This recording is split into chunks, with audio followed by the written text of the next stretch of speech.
মানবতার ফেরিওয়ালা হাসিব আমাকে তেল দিবে, এই বোতল এনেছে। দেখি কিভাবে সে তেল দেয়। তার হয়তো অভিজ্ঞতা আছে, এর আগে হয়তো এইভাবে কেন তেল মেরেছে। এখন তার নিজের বাইক থেকে আমার বাইকে তেল দেবে, দেখি কিভাবে দিচ্ছে।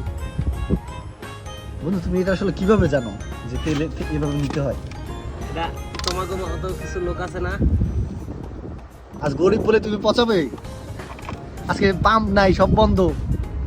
নালে তো তোমাকে মতো ভিখারি দেয় এরকমের। দেখেন দর্শক, আমি কিন্তু আসলে পাম্পে যাওয়া ধরছি, কিন্তু দেখলাম বন্ধু সে আসলে সবসময় মানুষের হেল্প করে, এই জন্য আমি কিন্তু আসলাম।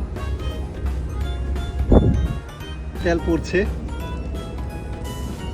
আপনারা কি কখনো বাইক নিয়ে এমন বিপদে পড়েছেন কিনা যে বন্ধুর থেকে তেল হাওলাত নিতে হয়? এটা কি 1 লিটার চাইলাম বন্ধু, তুমি হাফ লিটারের বোতল আনছো। এটা লইয়া এখন ভাগ। হ্যাঁ, আমি কি এটা নিয়ে 8-10 কিলো যাইতে পারবো? হ্যাঁ, তোমার গাড়ির কত মেইনটেনেন্স, কত মাইলেজ কত? 35। তো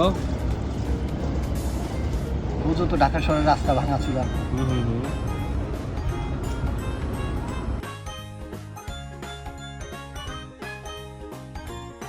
বন্ধুর মিটার কিন্তু সবসময় ফুল থাকে, পুরো ফুল।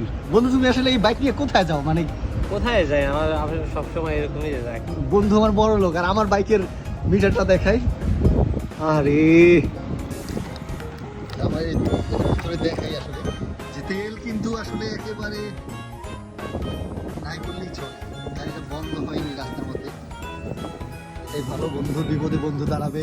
এই তেল তুমি, আমি জানি সবসময় তুমি মানুষকে তেল মারো, আজকে আমাকে তেল দিলে।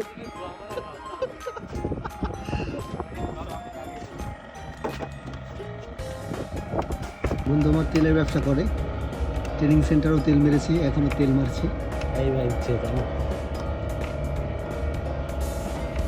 তো বন্ধু তুমি আমাকে হাফ লিটার তেল দিলে, আমি এটা কখনোই ভুলতে পারবো না। যাও, তুমি এটা নিয়ে যাও, যায় রিল্যাক্স রাতে ঘুমাও। কিন্তু আমি কিন্তু 1 লিটার চাইছিলাম বন্ধু, এটা তুমি ঠিক করো না। আমার এটা দিছি, এইটা নিয়ে যে ঘুমাও।